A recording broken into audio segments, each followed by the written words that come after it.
Good evening, folks, and welcome to the live stream. Hope you're all very well this evening. Let's see who we have on tonight. We have Woodsboy Hunter. Great to see you. Killer, thanks for moderating. Great to see you tonight. We also have Alistair Kerr. Great to see you, Alistair. Hope you're well. Colin is here. Roshin is here. Archangel is here. Hope you're well. Archangel over there in Australia. We have also CGM. Great to have you on, CGM. Thanks for moderating as well tonight. Who else have we got? We have 91 Leeds. Great to see you, 91 Leeds. Stefan is here. Great to have you on, Stefan. We also have Reagan Elite. Great to see you, Reagan Elite. Hope you're well. Thanks for your support on Twitter as well, sharing stuff. We hope you're well. We have Hugh. Great to see you, Hugh. Aki's Mad. Great to see you. We also have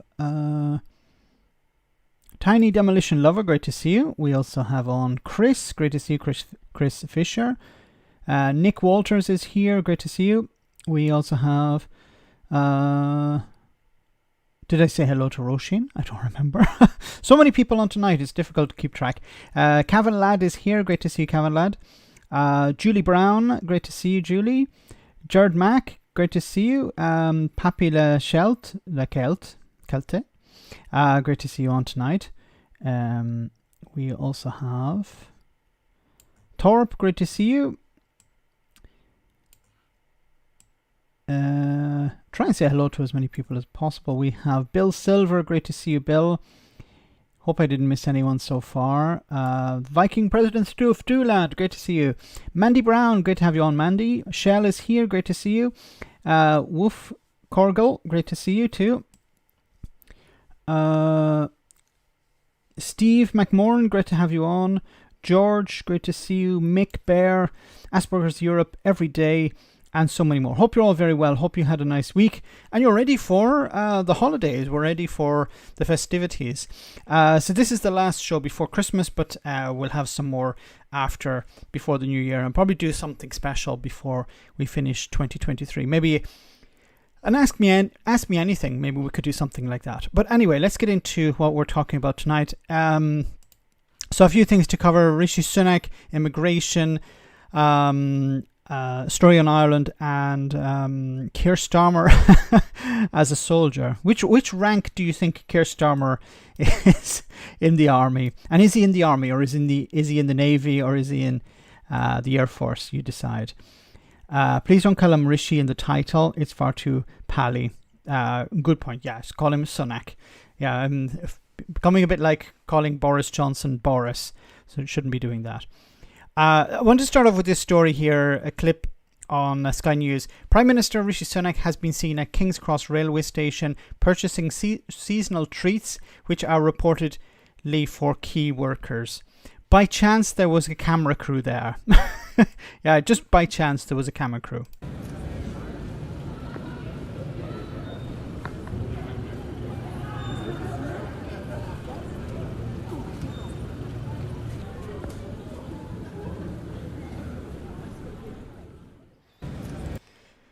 For key workers. So he's not actually going to give them a pay rise. Here are some mince pies instead. Man of the people. You know, it says here, Prime Minister Rishi Sunak has been seen at King's Cross Station buying mince pies for key workers. Wonderful. Johnson's rank was private. Well said. Cadet Starmer of Space Force. Prime Miniature. Yes, there was a bit of a hullabaloo online about Keir Starmer's wife is taller than him, so they photoshopped him to be a little bit bigger or her a little bit smaller to even it out, which is a bit sad. Brad, thank you so much for that super chat. This Christmas, Jacob Rees-Mogg will be celebrating the birth of someone he'd normally consider a communist immigrant who he'll try to send to Rwanda. Yes, can you imagine if Jesus had arrived in Britain today? Jacob Rees-Mogg and the Tories would have him either put on board the Bibi Stockholm or sent off to Rwanda. Not sure which he would be more likely to end up in. You know, and Jacob Rees-Mogg, was Jacob Rees-Mogg always a Catholic, or he just pretended to be for some time? I don't know why he hasn't been excommunicated. He brings the Catholic Church into disrepute, which is, the bar has been set pretty low so over the last number of decades. But Jacob Rees-Mogg, I don't know which aspects of Catholicism he actually adopts, because it can't be charity and it can't be an idea of looking out for the poor. So I really don't understand. Is it he just likes the how do you say, the spectacle? He likes the genuflecting, and he likes the crossing, and he likes the costumes. Maybe that's what Jacob Rees-Mogg is into. Or maybe we better not go down that road. Lefty Bojo, great to see you on the stream tonight. We also have Liam, great to see you, Liam. Avid Photos, Vicky, great to see you once again, Vicky. Hope you're well. Read some more of your comments. Why can you only buy mince pies at Christmas? Not fair. Yes, although you probably find them on Amazon at all times of the year.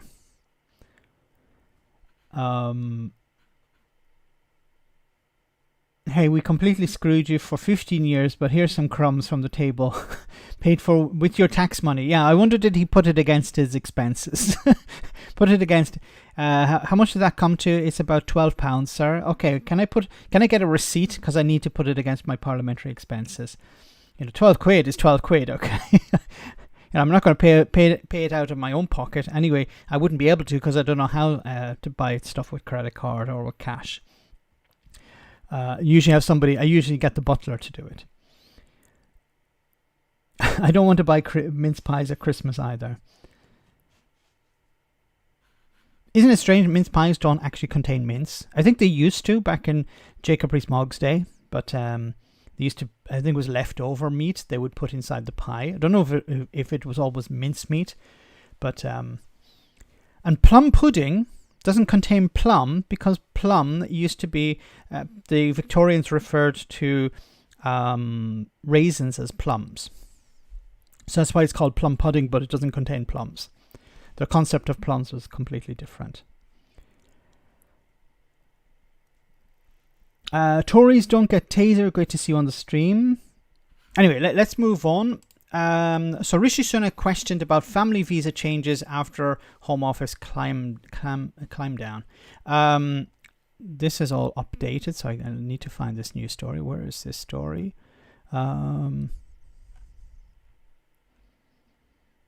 Yes, here we go.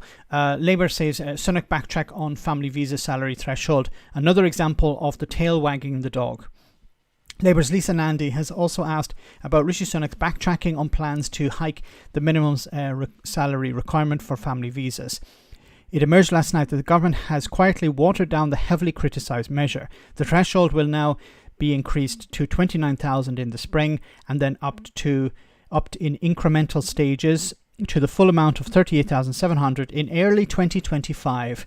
2025! Will the Tories still be around in 2025?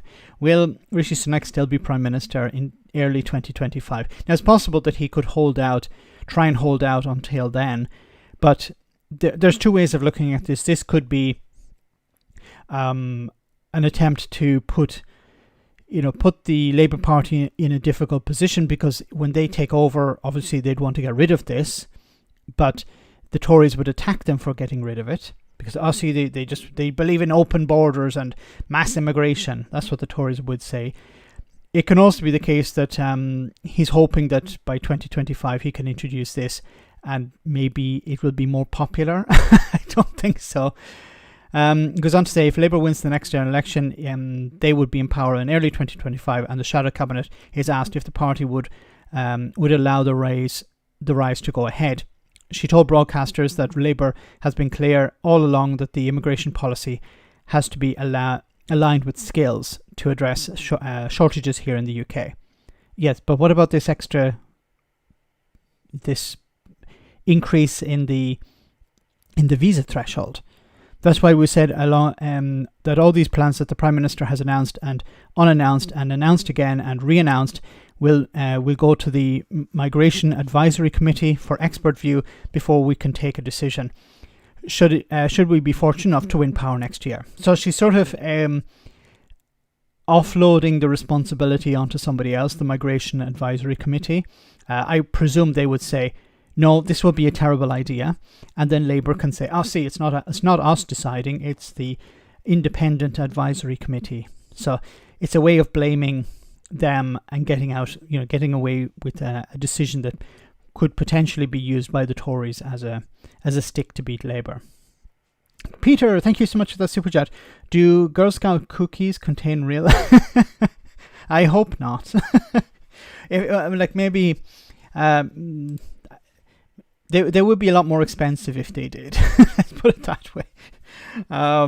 Hannibal Lecter would definitely be going for those. All right. Thanks so much, Peter. But she described Rishi Sunak's backtracking as just another example of the tail wagging the dog, the chaos that ensues when the government is running scared of its own backbenches and doesn't have a coherent immigration policy or even one settled view within cabinet. What the hell are the Tories doing when it comes to policies?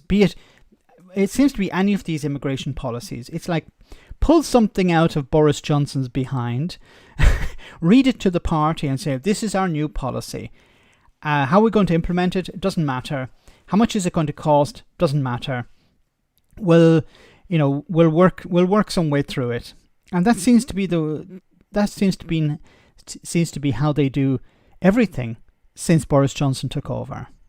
Like, just invent something. And it reminds me of Brexit. When Brexit, the Tories never had, and the Brexiteers in particular, never had it impact assessment. They didn't have an impact assessment on Brexit. They didn't have a plan for Brexit. Nobody could actually predict what Brexit would actually look like. Now, the Brexiteers would say that we knew what we were voting for. But I remember back in 2016, I was very concerned about Northern Ireland, saying, okay, what's going to happen to Northern Ireland? And the likes of Jacob Rees-Mogg and others were saying, if they actually mentioned Northern Ireland, in many cases they would ignore Northern Ireland. When they were actually pushed on it, they would say, well, it will be sorted out, don't worry, it's marginal, it's not all that important. And anyway, we'll have an electronic border or something like that. Or the EU is not going to force us to put up a border. Or if the EU want to put up a border, they can put up a border. This was the sort of rhetoric. But don't worry, it will be sorted out. What will we screw this week? Yes, that's the plan. New members, Merry Christmas to all of you. Yes, Merry Christmas and Merry whatever festival you are celebrating at this time of the year. Calling a strike not the way to secure pay settlements, says Health Secretary. No, the video's gone. Let me try again. Maybe it's back. Here we go. Well, junior doctors on strike today, the first day of 3 days of strike. The Health Minister, Victoria Atkins, has just been speaking about it. Let's listen in.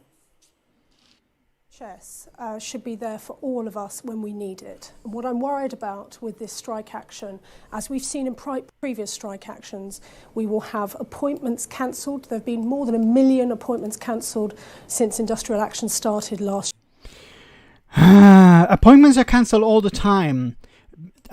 Something like 6.8 or 7 million appointments were cancelled last year.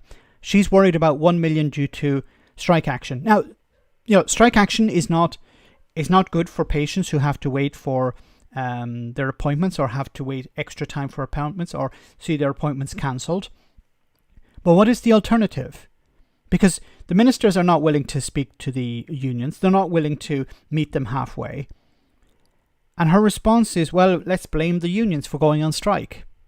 And unfortunately, the media never push back on this and never say, why, in your opinion, are they going on strike? I would love for a journalist to ask Victoria Atkins, why, in your opinion, are they going on strike?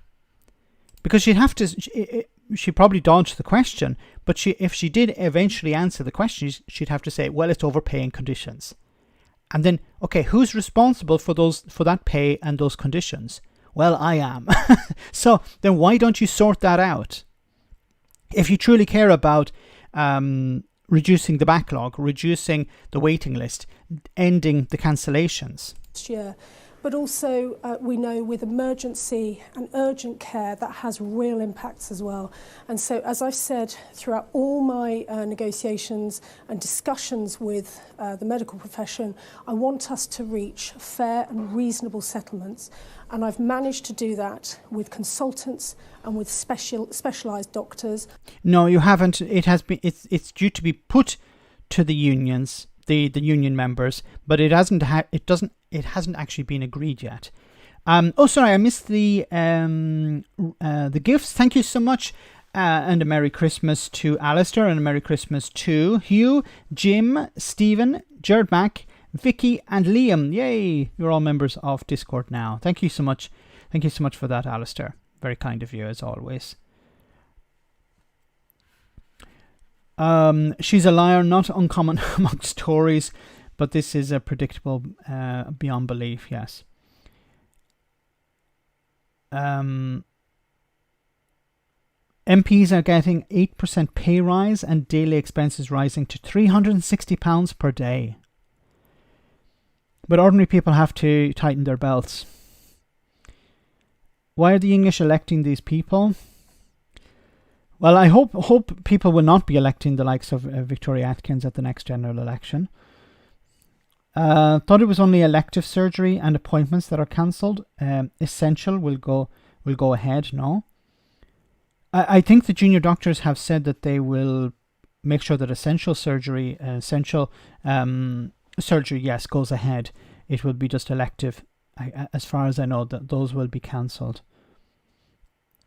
A junior doctor is not a student. Yes, this. There's a huge problem here with language, and the problem is that the Tories are using this misunderstanding to their advantage. And of course, the right-wing media is doing exactly the same thing. They're telling, oh, well, these people are junior doctors. They're like, medical students. This is what they're trying to sell. And, why should medical students be going on strike? They're not even qualified. Of course, that's not the case. A junior doctor is somebody. A junior doctor could be working in the NHS all their life. The term junior is related to somebody who's not a specialist. And in many cases, and something like 48% of doctors in England are junior doctors. So we either need to change the term so that the right wing and the Tories stop using it, or the media should be actually informing people about what junior means here. Doctor in training. Yes, doctor in training. What about politician in training? Anyway, let's move on.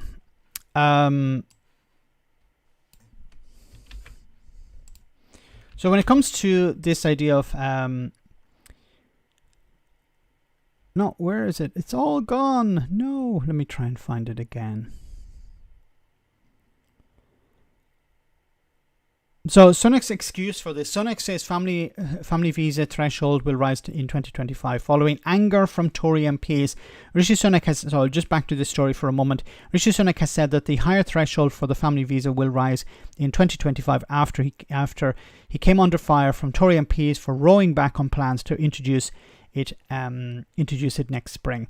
So he's been hit from both sides here. There's people who are like, what the hell are you doing, Rishi Sunak? What the hell are you doing, James Cleverly, introducing this 38,700 requirement for skilled visas? There are so many families who will be split up because of this. People will have to go back home because they won't be able to earn this amount of money to remain in the UK. So there's been a huge amount of backlash over this. But the Tory backbenchers, the far right within the Conservative Party, love this because they see it as bringing down immigration numbers. The threshold for the family visa, which applies to Britons who wish to bring family members to the UK, was due to rise from 18,600 to 38,700 next spring in a bid to reduce legal net migration, which hit a record high last year. But on Thursday night, the Home Office quietly watered down the measure, quietly of course, saying that the threshold would be first raised to 29,000 from the spring and then increased in incremental stages, but no timetable was set for when the top figure would be introduced. Tory MPs on the right of the party immediately criticised the change, with David Jones, deputy chairman of the right-wing European Research Group, telling the PA news agency that it was a regrettable sign of weakness, while Jonathan Gules, our old friend, the House of Commons hooligan, a Conservative former minister, wrote on X or Twitter that it was deeply disappointing and undermines our efforts. Yes, we want to keep as many foreigners out as possible, but doing so would mean that the NHS, for example, may not be able to get the doctors it needs. Companies around the country would not be able to get the staff they need. People would have to be sent home. Families would be split up. It wouldn't be a very good look. But for the ERG and the likes of Jonathan Gules, they don't care. It's just about bringing down the numbers. To hell with the consequences there. These people will be fine. They will not suffer. This is the difference here. I don't think the CTA will ever be scrapped, the Common Travel Area. That's the agreement between Ireland and the United Kingdom when it comes to... No, that won't be scrapped. It predates the European Union. It predates the UK and Ireland joining the European Economic Community. So it's from the 1920s, I believe.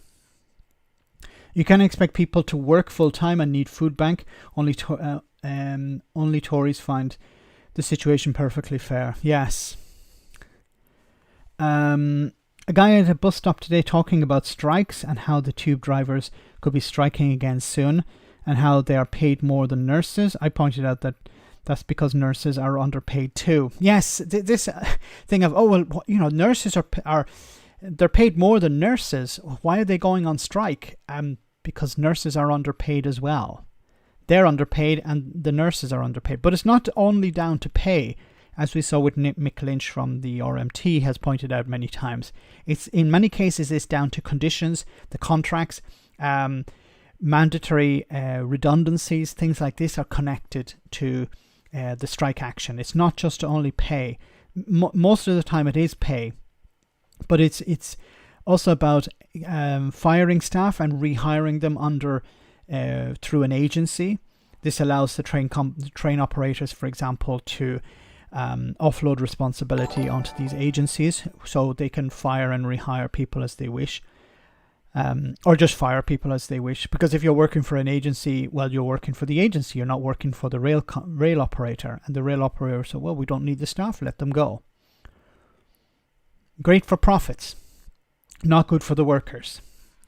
Alistair, thank you so much for that super chat. Is the Breakup Families Bill, I think, Max. Yes, that's what it sounds like. The Breakup Families Bill. We don't care. We'll be out of power soon anyway. Let's leave some damage before we go. The Tories are like somebody who comes to you have a party. The Tories are like people who come to your party, wreck the place, and then leave, knowing that you're going to have to pick up the pieces.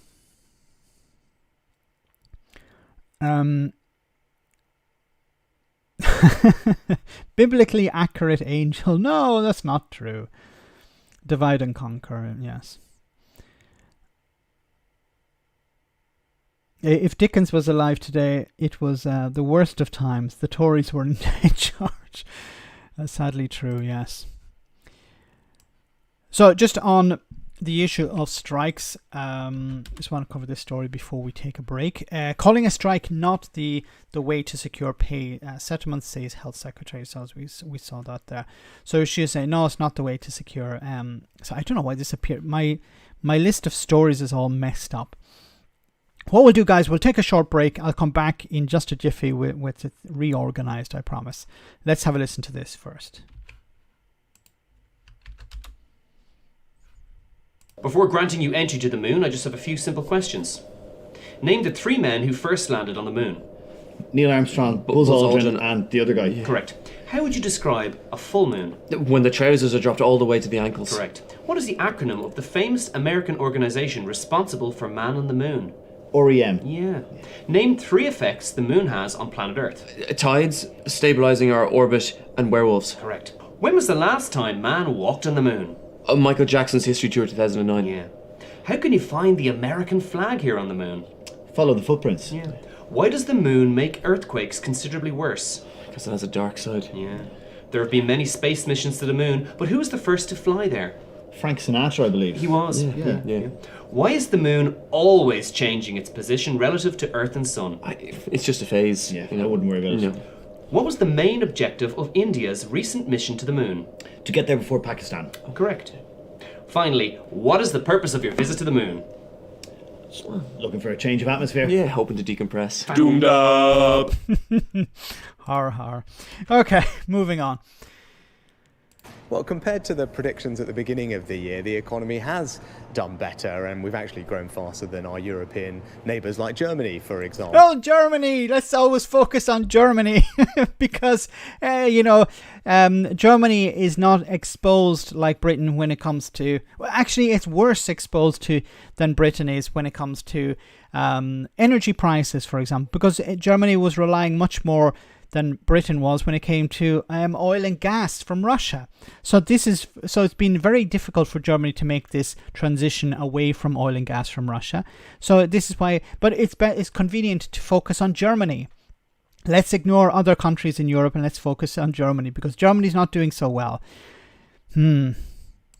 But of course we want to see more growth, and that's why in the autumn statement a few weeks ago the Chancellor cut taxes for businesses that are investing to help drive our future growth, and the independent experts have said that will do exactly that. But also because we've done a good job halving inflation, we're able to now cut taxes. You did not have inflation. Why does he keep saying this? Why does the media not push back on him and say, wait a minute, last year you said inflation has nothing to do with us, it's a global issue. Now you're saying we have reduced inflation. We have halved inflation. It doesn't work like that, Rishi. Like, Rishi knows that, but he's relying on the public to say the journalists to say nothing and the public to go, okay, well, if Rishi's saying it, it must be true. Gareth, thanks so much for that super chat.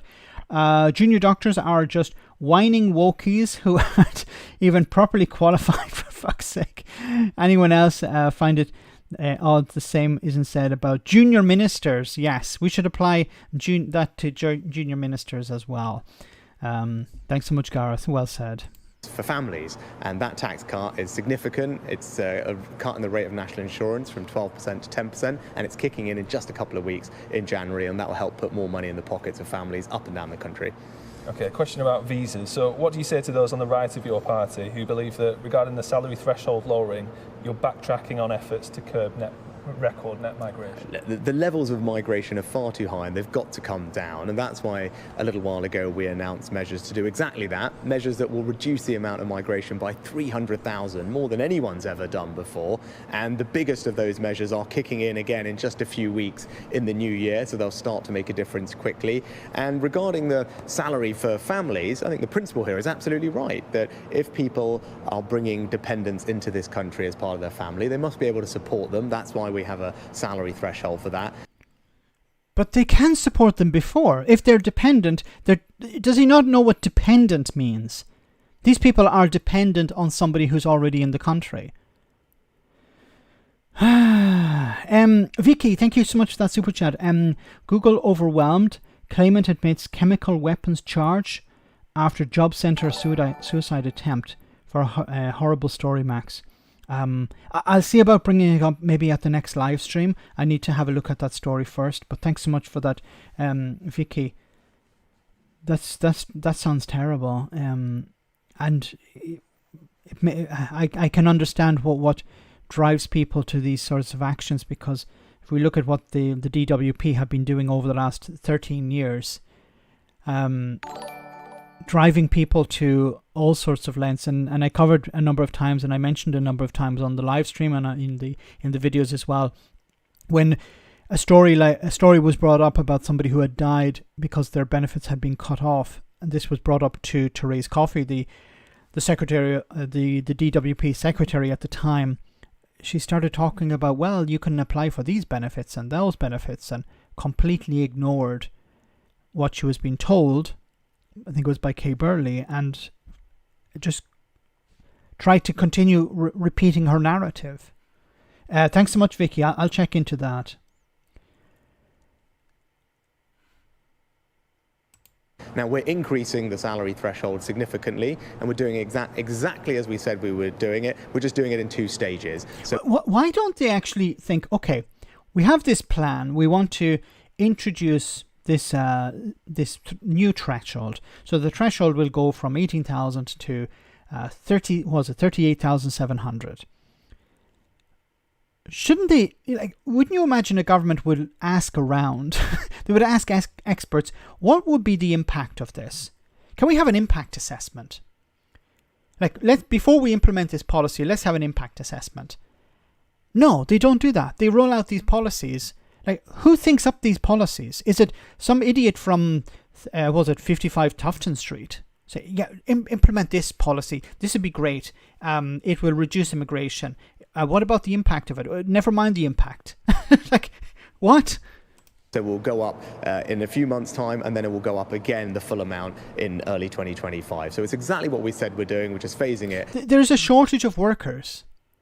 If you reduce the workforce, if you don't allow businesses to access the workers they need, if the NHS can't access the workers it needs, this is going to damage the economy. Because on the one hand, businesses can't expand because they can't find the staff. And on the other hand, if the NHS isn't able to treat people and people have to wait and wait and wait, then they're going to be off sick more and they're going to be less productive. So if you want to grow the economy, you want to make sure that the NHS has the resources it needs and the staff it needs. But you're trying to go in the opposite direction. Trying to make sure that the NHS doesn't have the staff it needs, social care doesn't have the staff it needs, businesses around Britain don't have the staff they need. And in that case, if they don't have that staff, then they can't expand. Or if they do expand, it's going to be limited. It makes no sense whatsoever. Enjoy the Rishi Sunak drinking game. Make sure your diary is empty the next day for a trip to A&E for a stomach pumping. Well said, Brad. But don't rely on A&E because you might have to wait a bit. There's a few problems with that at the moment. Minimum wage from April 2024 at 37.5 hours per week is 22,010 per annum. So it's way above the minimum wage. So you're excluding a huge number of people.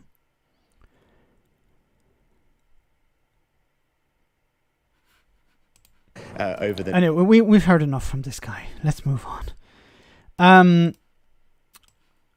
On the issue of asylum seekers, going all over the place today. It's an undercover. So this is an interesting story. Now, I don't believe it's true, but let's get into it. So what is this about? So there is a belief that asylum seekers, and I know I'm going to GB News, but they're the only ones who seem to be talking about it at the moment. But it says, allegedly, asylum seekers are returning home for Christmas. Home as in the country that they left in order to claim asylum in Britain. Now, this sounds very strange, probably because it is very strange. It's unusual because you would imagine, well, if somebody's claiming asylum in Britain, then they will stay there until they have their asylum claim processed. Well, let's hear what they have to say at GB News about it.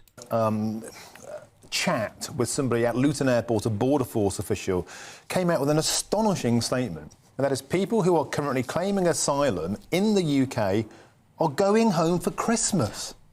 So presumably they fled their country under fear of persecution or whatever, but it's safe to go back at Christmas. This is an absolute outrage. Okay, let's continue before I respond. You couldn't actually make this up, could you? Because people are coming here claiming asylum. Now, certainly some of them will be genuinely in fear of their lives. However, if you are in fear of your life, you are not then going to pop home for Christmas, are you? Now, we know that a number of people crossing the channel in small boats are economic migrants. Often paperwork will be destroyed. So what they say, it's difficult to know what the reality is. But quite astonishing, yes, this Border Force chief at Luton Airport has revealed that the exit checks that they do on some people, I think fairly randomly, has revealed that a number of asylum seekers are popping home for Christmas and presumably will be allowed back in. You would think if they went, having claimed asylum, that they wouldn't be coming back in, but there you go. I mean, there are so many questions that need to be asked. A, they presumably thought they weren't safe, but they're OK at Christmas. That in itself is a complete misnomer. Secondly, they can afford to travel back home and return. That in itself defies belief. Thirdly, surely anybody doing this should immediately forfeit their right to claim asylum in the UK. OK. That's not the problem. I thought he was actually going to come up with a real issue here, the real problem. The real problem is, how do you do that? So there are two possibilities. It's either that people are able to book flights. So let's say somebody is... So which countries is he talking about? So if you want to book a flight to, I don't know, Rwanda. Okay. So somebody wants to fly home to Rwanda for... Somebody's come from Rwanda, claimed asylum in Britain, and now they want to return to Rwanda for Christmas. Okay. So how did they book a flight to Rwanda? Well, they must have a passport. Now, the passport, when they arrive in the UK, I would imagine the passport is confiscated when they claim asylum. Or there is some sort of system that registers this person as in the UK claiming asylum. So when they go to leave Britain, how their passport would automatically be alerted as this person is in the UK claiming asylum. So they would be rejected at the airport. Like, this is not a spot check. This would be a system. Now, I don't know the ins and outs, but that's what I would imagine would be happening. Now, I don't believe for a moment this is what's... Maybe there are some people... Now, of course, some people who arrive claim asylum, but they are there as economic migrants. That's the reality, okay? Not everyone who claims asylum is an asylum seeker. Some of them are economic migrants. There are jobs available, okay? So if there are jobs available, people will come. If there are no jobs available, people won't come. But some people realize, okay, if you want to get in, you need to claim asylum. And that's the way in. But if you claim asylum, you're not allowed to work. So I think the problem here is there's a number of things that have broken down. The Tories have not invested enough in the resources at the Home Office to actually check people, to make sure that people are not working, to monitor people, because they don't care. So this is not about people returning. If this Border Force official or chief is saying that this is happening, then he's pointing to a failure in the system. Because if somebody wants... So there's also the possibility somebody could have a fake passport. So they paid 50 quid or something to somebody in Britain. Give me a fake passport so I can travel back to Rwanda, for example, for Christmas. That's possible. But then the system should be able to be robust enough to check that. But if there isn't a system in place, the Tories haven't invested enough in a system to check this. Because remember, when the UK was a member of the European Union, it was part of international data sharing. It left that. That was a stupid idea. So now you don't know whether you're not able to communicate, because maybe somebody says, look, if I go directly to Rwanda, there's a chance that I might get caught. But if I fly to Brussels first, or if I fly to Paris first, then I'm going to be able to avoid some system. Like, there'll be ways around this, of course. But how many people are we talking about? I think we're talking about a very small number of people. And we're not talking really about asylum seekers. We're talking about economic migrants. People who were asylum seekers but are probably economic migrants. But the GB News angle is the problem is the people, of course, not the system. Well, this story's only come out in the last couple of hours, hasn't it? I'd be amazed if this doesn't get a whole lot. As part of your asylum application, the Home Office will have taken your national passport away. However, you can apply for travel and a refugee travel document that the Home Office can issue. So then there's no issue here. So if the Home Office say you're allowed to travel, then what's the problem? Thanks for that, Kevin. You know, these things are normally a lot simpler than GB News and others try to make them out. Do they realize how stupid this is? No, they don't. You know, it's all down to, how can these people be claiming asylum if they're returning? Like, I don't know how these things work. So that's why it'd be better to speak to experts as opposed to just some guy at Luton Airport. It would not be cheaper to just get rid of the Tories? Probably, yes. Remember, doctors can't get a pay rise, but MPs are going up £6,000. They already get £85,000. Talk about corrupted country. It's because MPs are an asset. Like, think people like Bill Cash or Jonathan Gullis or Michael Fabricant. These people add so much to society, add so much to democracy. Aren't they worth at least £85,000 a year? That was I was being sarcastic there for anyone who doesn't know. But Bob Geldof told them it is Christmas.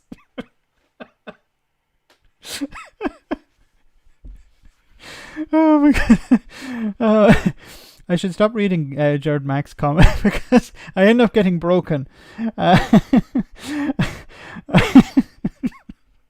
don't even know why I'm laughing at that.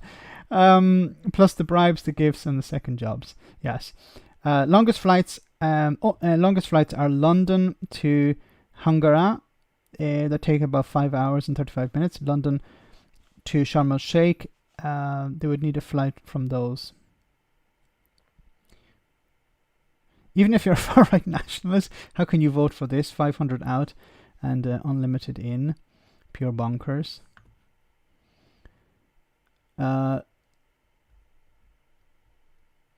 Let's talk about 200 immigrants possibly going to Rwanda. Meanwhile, the whole country goes down the drain. Because it's a distraction. It's about distracting. The NHS is on its knees. Let's talk about immigrants. Schools are literally crumbling because of the concrete that was used many years ago and we didn't bother to sort it out. Let's talk about rubber boats. Sad reality is another five years of Brexit at this rate. Africa will be holding live aid for the UK. I think Billy Connolly made a joke about a part of Scotland where there was a village in Africa was raising money for it. Band-Aid 2025 in aid for all those Tories who lose their seats. Did they use ChatGPT to come up with the headlines to make racists and bigots angry? Probably, yes. That's probably how it works. And then add an extra line in the chat tool to make it even more angry. Embellish it a bit more. So allegedly, some asylum seekers may be returning to their home countries for Christmas and then coming back. Well, if they're allowed to leave and they're allowed to come back, that's part of the system. So there's nothing to see here. If you have a problem with them doing that, then you have a problem with the system, and you need to get the system changed. But the Tories know about this. The Home Office knows about this, so they're not doing anything about it. Okay, let's move on to Keir Starmer. Keir Starmer considers scaling back Labour's £28 billion green plans. Oh my goodness. Labour is considering scaling back ambitious plans to borrow $28 billion a year to invest in green jobs and industry. Amid fears the Conservatives will use the policy as a central line of attack in the general election campaign. This is so fucking frustrating. Sorry for my language. The key word here is investment.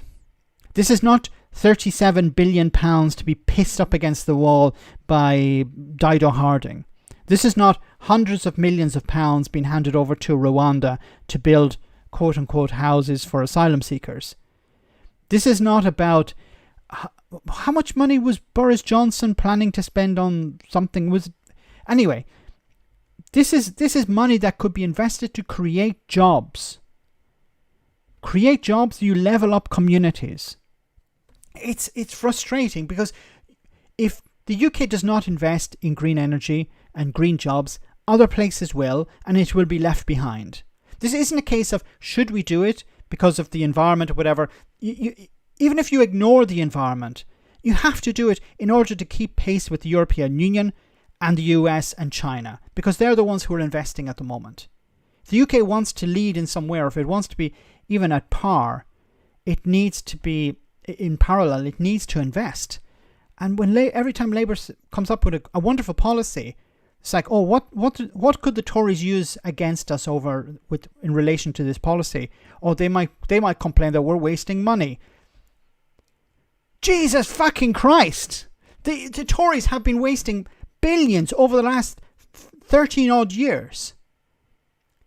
And now you're worried about, well, we might spend 28 billion and this might actually create jobs and invest in the future.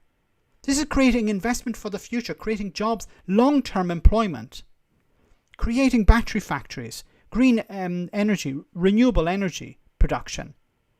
And then investment in future technologies as well. Graphene, I think, is going to be one of the future technologies, which was invented, in a sense, or developed originally in the United Kingdom.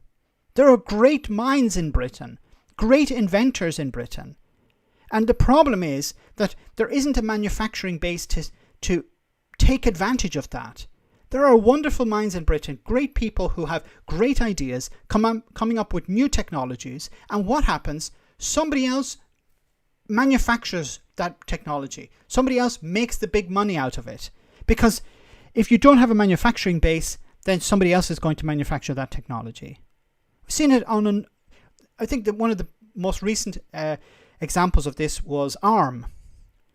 ARM was eventually sold off to I think it was a Japanese or Chinese company, instead of doing the manufacturing in Britain. But if there isn't the infrastructure, if there isn't the openness to immigration, and this is going to be a huge problem even with the Labour Party, because the Labour Party are sort of towing the Tory line on immigration. Yeah, we need to bring the numbers down.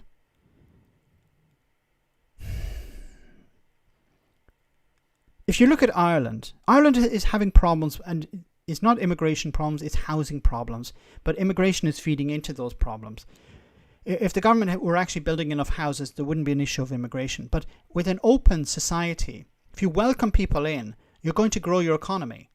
You're going to be able to bring in people from all over the world, the greatest minds, and you're going to be able to have a booming economy. If you close the doors to immigration, you're going to stagnate.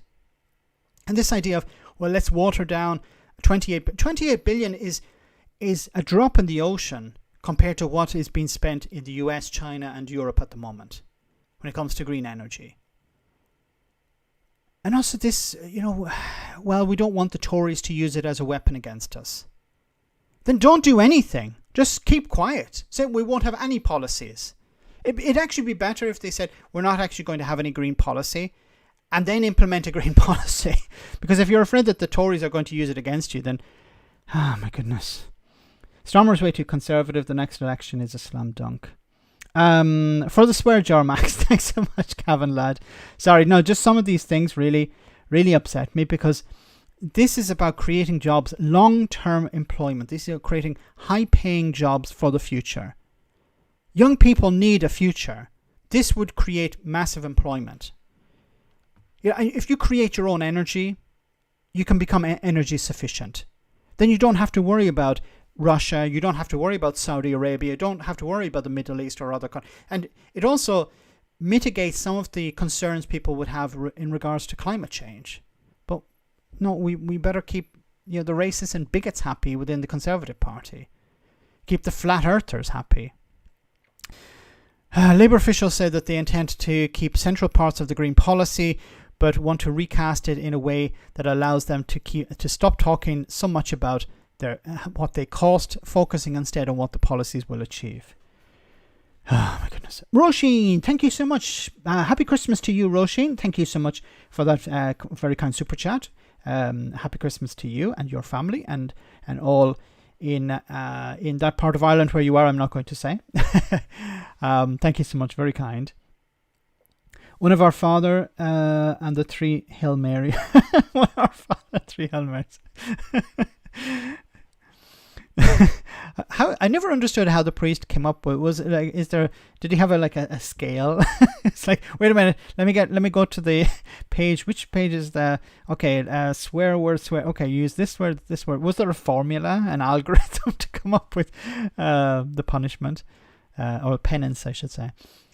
Even Ed Miliband, the Shadow Energy Secretary, is said to appreciate the political risks of the £28 billion figure and has focused on talking about the benefits of the scheme such as lower household bills. Yeah, well, look, I understand politically when you talk about money, the Tories will focus on the cost. Nobody is talking about the cost of Rwanda. Like, I really wish the Labour Party would say, okay, you're spending £300 million. Ask the minister, how many hospitals could we build with this £300 million you're wasting on Rwanda? Nobody has been sent to Rwanda. It's a stupid idea. I really wish some Labour MP came out and was a bit more frank and said, this is a really stupid idea. £300 million. How many hospitals could we build with that? What could we actually do with £300 million? You know, there are councils collapsing at the moment because they don't have sufficient funding. There are children going hungry. Children sleeping on mattresses because they can't afford a bed. There are people who are sleeping 3 or 4 a room because they can't afford to move out of that small flat into a bigger one. And the Tories are talking, we're afraid that the Tories might talk about cost. A Starmer Labour government will be a continuity government, says Alistair. I think what Starmer is doing in England is going to be gold to the SNP in Scotland, because I think Starmer has abandoned Scotland, and a lot of these policies are not very popular in Scotland. So while some of the polls will predict that Labour MPs in Scotland will ride on Rishi Sunak, on Keir Starmer's coattails, I don't know if that's going to be the case, because these policies are not popular in Scotland. And there was this idea that maybe Labour could win back Scotland, but unless people are really, really tired of the SNP, and I keep saying, you vote for or against the incumbent, I don't think Labour are doing themselves any favours. They're not painting a picture of the SNP as bad. They can try and do it through rhetoric, but all people need to do is look across the board and say, well, this is what the Labour Party want to do in England.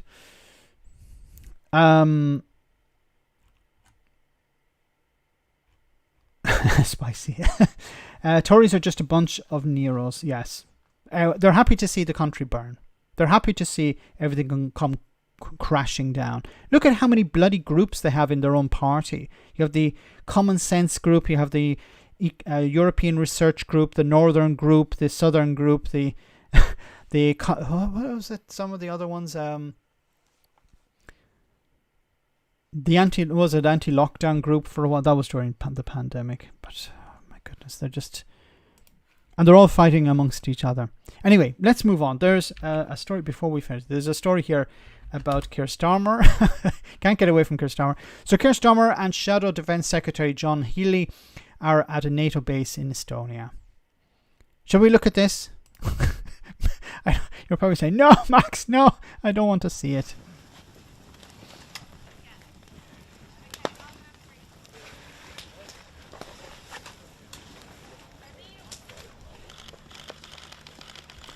Why? Okay, I just let it run. But why do they wear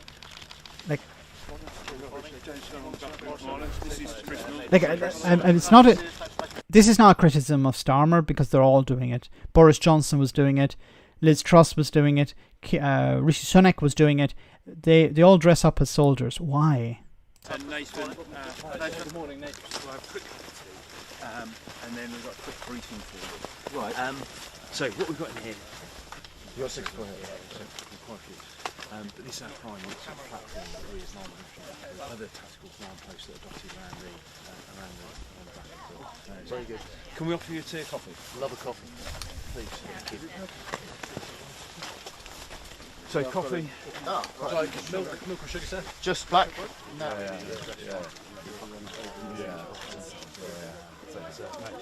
We've got for you here, sir. So Carl Anderson is going to give you a little bit of the strategic context. look, he looks a bit better than Boris Johnson. He actually looks like he's interested. He's actually listening to what they have to say instead of trying to act like a fool. So they can look like Paddy Ashdown. Maybe he just told them that he had to. Maybe. Starmer has the right to go. Has the right to go camping. Okay. What's the point with the black suit trousers? Yeah, no, maybe he wasn't expecting a full photo, a full angle. He was probably expecting it from the waist up. So, at least he's not wearing a helmet. Okay. We've seen worse. Anyway, guys, let's move on. So there's a bit of an issue going on between Ireland and the UK at the moment when it comes to Northern Ireland and the Good Friday Agreement. So it says here, Guardian view on Northern Ireland legacy law dispute. Britain is in the wrong. So Britain has long suffered from a failure to pay proper attention to Ireland. So the news that Ireland is to bring an interstate case against the UK under the European Human Rights Convention may have caught some on the hop. There are no excuse for that. This state against state clash, only the second time that the UK has faced from Ireland, has been coming for a year and a half. What is more, Ireland is in the right and the UK is in the wrong. So what is this all about? Well, Boris Johnson's government launched the original Northern Ireland Troubles Legacy and Reconciliation Bill in 2022. After some changes, it eventually became law in September this year. Its aim, in Mr. Johnson's overstated words, was to draw a line under the Troubles. Yes, the new act has not drawn any such line. Instead, it has been opposed every step of the way by almost everyone except the Conservative Party and some UK veterans organisations. Most importantly of all, it is opposed by the main Northern Ireland political parties, from Sinn Féin to the Democratic Unionists. So the problem here is that it was about... It's not exactly, I'm just sort of summarising it and maybe oversimplifying it, but it's about giving amnesty to people who have committed murders in Northern Ireland. And while the Tories and some veteran groups in the UK are happy with this because it would allow certain former British Army soldiers to be off the hook, it's not going down well in Northern Ireland also because it allows others to be off the hook as well. So it avoids, it allows them. Well, it goes on to say the legacy law sets up an independent commission for reconciliation and information recovery. Its central purpose is to enable the families of more than the 3,500 dead from the Troubles era, which lasted from 1966 to 1998, to find out how their relatives were killed. Many cases remain unsolved, so this is a desirable goal. But the legacy allows the Commission to give conditional immunity from prosecution to those who reveal details of the killings, while closing down future alternatives such as inquests and civil actions.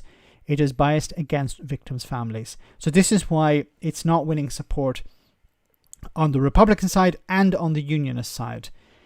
It's not popular. No political party is supporting it in Northern Ireland. The Republic of Ireland is against it. And it's just the Tories and some veteran groups in the UK that are supporting it. What it does, it's designed, of course, by the Tories to let certain soldiers off the hook, so that they will close down future civil action against the government or against the MOD and against individual soldiers. You can't have a statute of limitations on murder. And in many cases, this was about murder, and also on both sides. So, if there have been Republican paramilitaries who have committed crimes, have murdered people, the relatives should be able to take action against these people as well. So, this legacy bill or legacy law would actually get rid of that, and this is why the Irish government now Some have said that the Irish government is going too far because this is actually been taken up already by victims' families. They are planning or they have been attempting to take this to the European Court of Human Rights. So the Irish government joining this was unnecessary, But it seems that there may be a case that the government in Ireland are trying to create a distraction of their own. So I don't know if that's true or not. Maybe someone in the chat can confirm it, but there have been allegations that the government of Leo Varadkar is attempting to distract from bad news at home by focusing on this. And if that's the case, that would be disgraceful. But the goal of overturning this at the European Court of Human Rights is a correct one, is the right way to go. Starmer is trolling the Tories. Yes, I think he is. The Tory Graph newspaper were complaining about Starmer in the uniform, of course ignoring that the dear leader Boris Johnson wore the uniform ill-fitted many times, and also Liz Truss and Rishi Sunak wore it. Liz Truss was Prime Minister for 5 minutes and she was already filmed in a tank. They owe 100 years rent too. Yes. We need reconciliation. South Africa showed us. Yeah, but there are ways of achieving reconciliation. I think the Good Friday Agreement is the best way of achieving reconciliation. This attempt to cut off victims' families from future inquests or civil actions is the wrong way to go.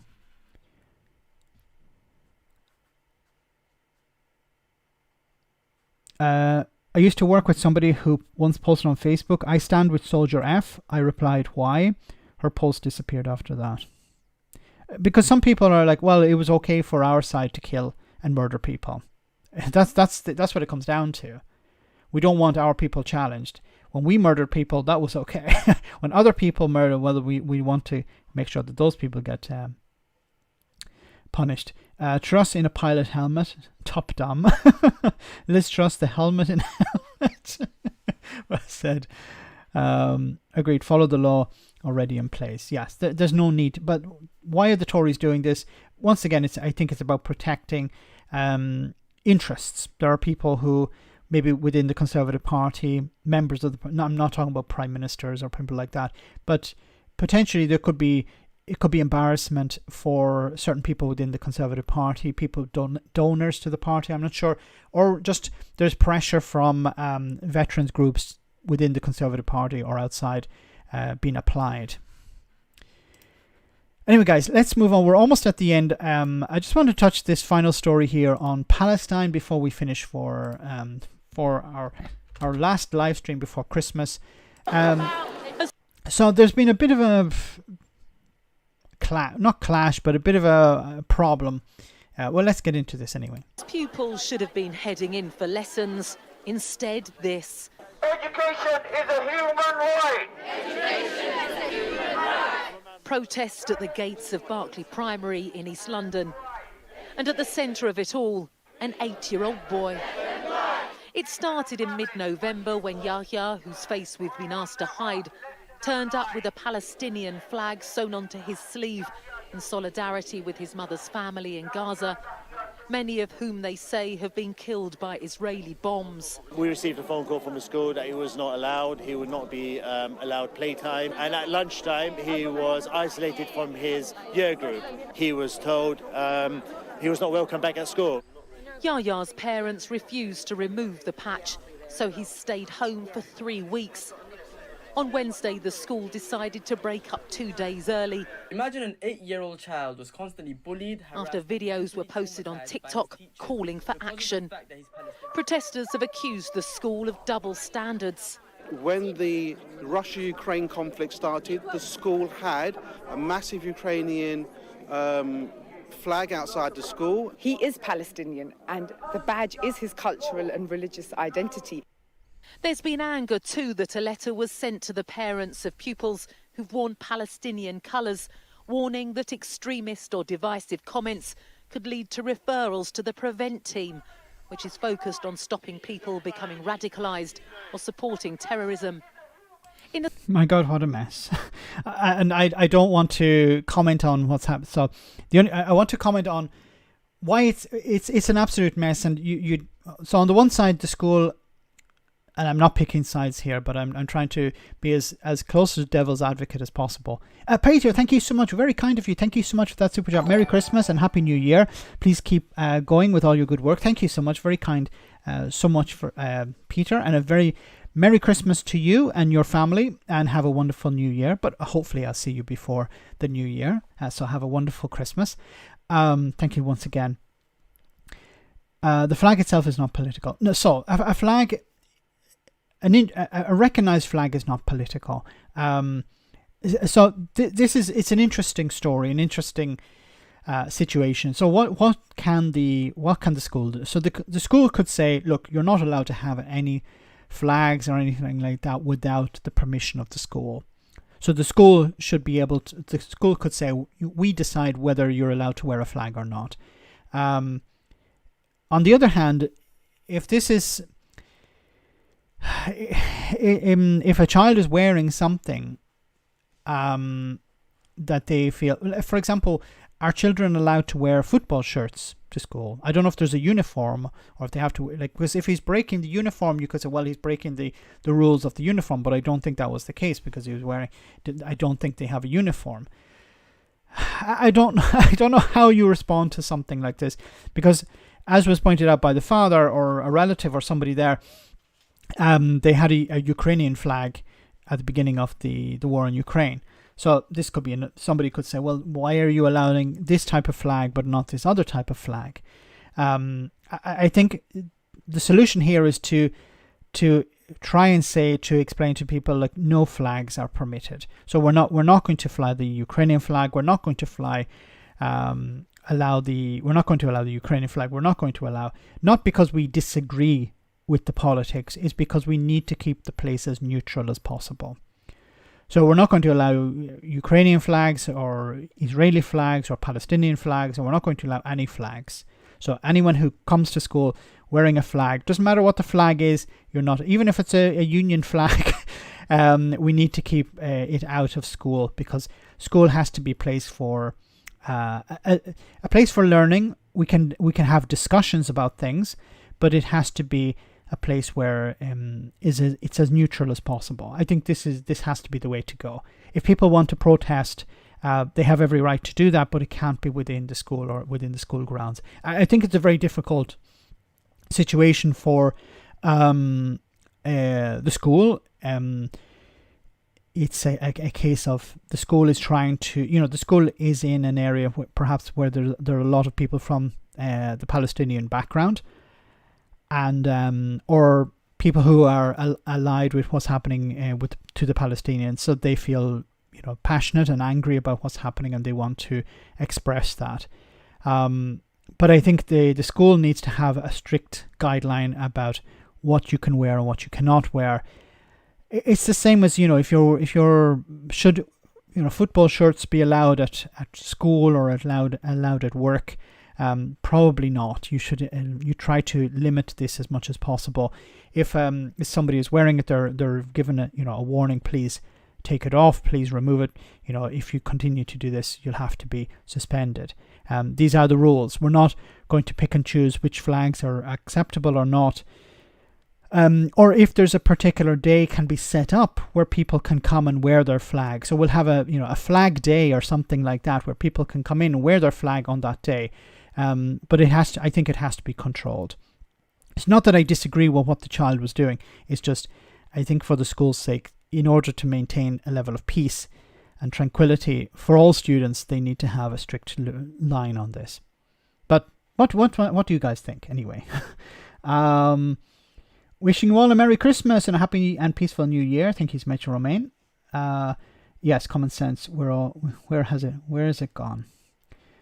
Same school did the same thing, supporting Ukraine too. No, which was wrong. See, and I saw it as well, and I was supporting, and I was waving the flag for Ukraine at the beginning, but it's for when it's a place like a school, it has to be as neutral as possible. Discussions can be had within, but it has to be part of the curriculum. It has to be controlled, because and I'm not against the idea of free speech. I'm not against the idea of people being political at school, student unions and stuff like that, being political. You know, a lot of politics begins particularly at university and high school. But it has to be a case that religious and political icons and ideology have to be left at the door. In France, my niece was asked to remove her crucifix at school.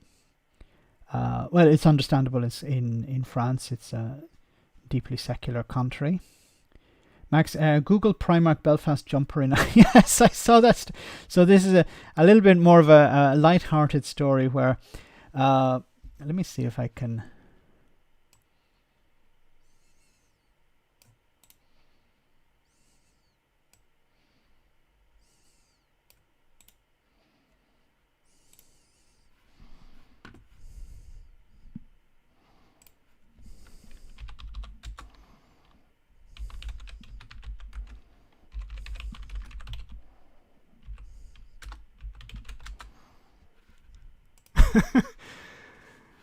So, I don't know if you guys can see this, just before we finish. Primark apologises after Belfast employee warned over Irish Christmas jumper. And for people in the US, jumper has a completely different meaning. In the UK and Ireland, jumper as in sweater. The employee was wearing a top that said Nulik Sona, which in Irish language means Happy Christmas. She was reportedly told, despite Irish language being unacceptable, the Spanish language would be fine. Okay. So Feliz Navidad would be okay, but Nulik Sona is no. But Primark has apologized after the employee at his Belfast store. So let's go on. She was then asked to visit the office and told some people who. Some people could find the Irish writing offensive. Oh my God. This reminds me of the story I covered a few months back, where it was in a unionist town in, what was it called? Oh, it was called something well, Big Well, More, something more. But it was a translation of Irish into... No, they were actually using the Irish version of the Irish name of the town, but it was a unionist town, a DUP town, and they were the council, or I don't know, the Northern Ireland executive or whatever, was planning to introduce dual language signs, not just Irish, but Irish and English, and the DUP were extremely angry, and somebody tore up one of the signs because, you know, we don't want Irish. It's bringing the place down or something. No, it was because it was political. They didn't like the Irish signs. But who would find Irish writing offensive? Well, the DUP, maybe Sammy Wilson. Maybe Sammy Wilson was they were afraid that Sammy Wilson might happen to enter this Belfast store and become offended. Like, drown Paddy well. Damn, I forget the name of the town. It was something well, but anyway, but it was it's a case of, you know, people offended over words, offended over language. Wales has had the Welsh English signs for years. It taught me a bit of Welsh, to be frank. That's good. Although Jacob Rees-Mogg considers Welsh and Irish foreign languages, but Latin no, for some reason. Who cares what the DUP have to say about anything? Yes. Unfortunately, they have a bit of power. That's the problem with the DUP. But the DUP don't deserve to be listened to. Tubbermore, that was it. Yes, Tubbermore, that was the one. So, guys, I want to say, well, we're over the time. So I want to say thank you to everyone who came on. Thank you to everyone who sent a super chat. And thank you, a special thank you to the moderators for doing a wonderful job. We're probably going to have a special event for the end of the year, maybe an Ask Me Anything, so I'll see about putting that together. You can ask me about the best things of the year and the worst things of the year, and maybe some general questions. I'll give you some more details about that later on. So have a wonderful Christmas. There isn't a Sunday roast this Sunday, but maybe Alex will put something together for Christmas Day. And have a wonderful Christmas, a very safe one. Don't eat too much, and if you're not celebrating Christmas, have a wonderful time anyway. Before we finish, of course, we have our one for the road, so I hope you enjoy this. I'm sure you will. It's Christmassy.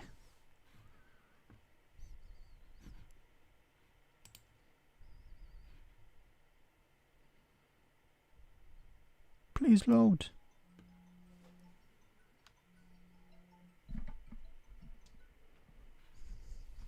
I'll have to go through YouTube. Let me try through YouTube.